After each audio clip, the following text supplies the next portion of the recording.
శుభోదయం అండి అందరికీ. ఎలా ఉన్నారు ఫ్రెండ్స్? ఈరోజు అయితే మన వర్క్ ఫాస్ట్గా జరుగుతుంది. ఎందుకంటే బావకి ఈరోజు వర్క్ ఉందన్నమాట. రైస్ వండేసిన ముద్దపప్పు ఫ్రెండ్స్ మాది. ఈరోజు కర్రీ మాది ముద్దపప్పు, ఆవకాయ, నెయ్యి. కందిపప్పు వేయించుకొని ముద్దపప్పు చేసుకుంటే సూపర్ ఉంటుంది. ఇదిగోండి బావ వర్క్ వెళ్ళి మిషన్లు అయితే రెడీ చేసుకొని తుడుచుకొని పక్కన పెట్టుకున్నారు. మీకు కూడా చెప్పాలి ఫ్రెండ్స్, ఇప్పుడు నేనైతే మళ్ళీ కర్రీ చేసుకుంటున్నా. ఇదే కొండపిండి ఆకండి. ఐడియా ఉందా ఎవరికైనా?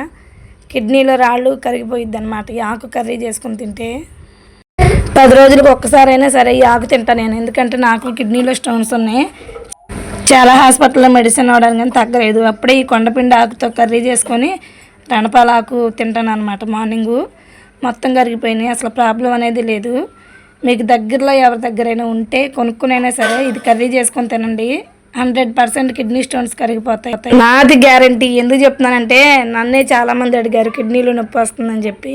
అందుకే ఈ ఆకు అయితే మీకు చెప్తున్నా. ఇప్పుడు ఈ కర్రీ ఎలా చేయాలో నేనైతే చేస్తా, మీరు కామెంట్ చేస్తే. వీడియో నచ్చితే లైక్ చేయండి. అంజలి పల్లెటూరు బ్లాగ్స్ ఛానల్ని సబ్స్క్రైబ్ చేసుకోండి ఫ్రెండ్స్. బాయ్ అందరికీ.